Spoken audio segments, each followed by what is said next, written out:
சிம்பிளா, ஈஸியா 10 நிமிஷத்துல கொங்குநாடு கிராமத்து ஸ்டைல்ல நம்ம மாங்காய் ரசம், அதுக்கப்புறமா பீன்ஸ் பொரியல் பண்ண போறோம். மாங்காயில விட்டமின் சி சத்து அதிகமா இருக்கிறதுனால, ஸ்கின்க்கு வந்து பார்த்தீங்கன்னா, ரொம்ப ரொம்ப நல்லது. மாங்காய் சீசன் இருக்கும்போதே கண்டிப்பா இத செஞ்சுடுங்க. இப்போ பீன்ஸ் வந்து பார்த்தீங்க அப்படின்னா, ஒரு 1/4 கிலோ எடுத்துக்கலாம். இது வந்து நல்லா வாஷ் பண்ணிட்டு, பொடி பொடியா கட் பண்ணிக்கலாம். இதோட சேர்த்து கேரட், அதுக்கப்புறமா முட்டைக்கோஸ் கூட போடலாம்.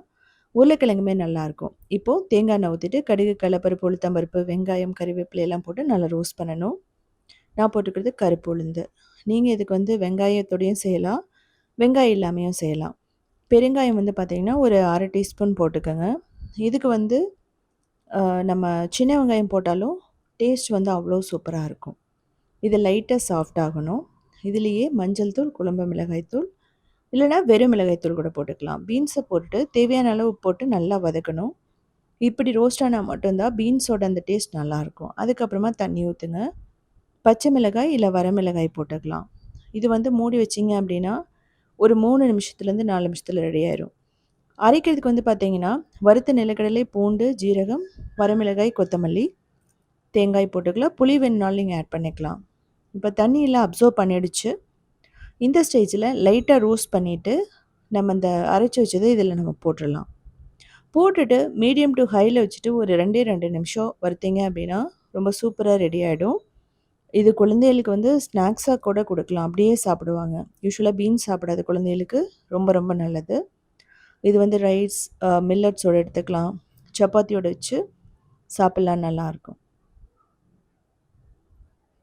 ஸோ இதுக்கப்புறமா வந்து பார்த்திங்கன்னா மாங்காய் ரசம். இதுக்கு ஃபஸ்ட்டு பூண்டு, கொத்தமல்லி, ஜீரகம், மிளகு, நீங்கள் இதுலேயே வந்து பார்த்தீங்கன்னா பச்சை மிளகாய், கருவேப்பிலை போட்டுக்கலாம். நான் வரமிளகாய் போடுறேன். கொத்தமல்லி போட்டுட்டு நம்ம வந்து கொஞ்சம் தேங்காய் போட்டு அரைச்சிக்கலாம். அதுக்கப்புறமா மாங்காய் ரசத்துக்கு வந்து பார்த்திங்கன்னா மாங்காய், அதுக்கப்புறமா கொத்தமல்லியை போட்டு தண்ணியாக அரைச்சி எடுத்துக்கணும். இதுதான் வந்து பார்த்திங்கன்னா ரசத்தோட அந்த பேஸுன்னு சொல்லலாம். மசாலாவும் ரெடி ஆகிடுச்சு, நமக்கு அந்த மாங்காயோட அந்த பியூரியும் ரெடி ஆகிடுச்சு. இப்போ தேங்காய் எண்ணெயில் தான் நான் எல்லாமே பண்ணணும். தேங்காய் எண்ணெயில் கடுகு, ஜீரகமெல்லாம் போட்டுட்டு நல்லா ரோஸ்ட் பண்ணுங்கள். வெடித்து வரும்போது கறிவேப்பிலை, பச்சை மிளகாய், பெருங்காயம். இப்போது அரைச்சி வச்சு அந்த விழுதை போட்டுக்கலாம். இதில் வந்து நீங்கள் இஞ்சி பூண்டும் போட்டும் பண்ணலாம். இப்போது அரைச்சி வச்ச மாங்காயோட விழுது க்ரீனாக இருக்கிறதுக்கான ரீசன் நம்ம கொத்தமல்லி போட்டிருக்கோம். பச்சை வாசனை ஒரு 3 நிமிஷம் ஆகும் போகிறதுக்கு. நல்லா வதக்கினதுக்கப்புறமா தேவையான அளவு தண்ணி, மஞ்சள் தூள் போட்டுக்கலாம். இதுக்கு வந்து ரசப்பொடி தேவையில்லை, ஏன்னா ஜீரகம், மிளகு, கொத்தமல்லியெல்லாம் நம்ம போட்டு அரைச்சிட்டோம் பச்சையாகவே. ரொம்ப ஒரு நல்ல ஃப்ரெஷ்ஷான டேஸ்ட்டோட இந்த ரசம் இருக்கும். சாதம், சிறுதானியம், திணையோடையெல்லாம் எடுத்துக்கும்போது அவ்வளோ சூப்பராக இருக்கும். குழந்தைகளுக்கு வந்து சூப்பாக கூட கொடுக்கலாம். யூஸ்வலாக மாங்காய் வந்து சாப்பிடாத குழந்தைகளுக்கு இது வந்து பர்ஃபெக்டான புளிப்போடு இருக்கும். ஸோ இது மார்னிங் வச்சிங்கன்னா நைட்டு வரைக்குமே கெட்டு போகாது. இதே மாதிரி சிம்பிளான யூனிக்கான ரெசிபீஸ் வேணும்னா நீங்கள் ஒத்துமை கிச்சனை ஃபாலோ பண்ணலாம். க்ரியேட்டிவ் வேர்ல்டுன்னு இன்னொரு சேனலுமே இருக்குது, அதுலேயுமே 2000 ரெசிபீஸ் இருக்குது. அது மட்டும் இல்லாமல் சவுத் இண்டியன் ஃபுட்ஸ் .inங்கிற வெப்சைட்டை 19 இயர்ஸாக ரன் பண்ணுறோம்.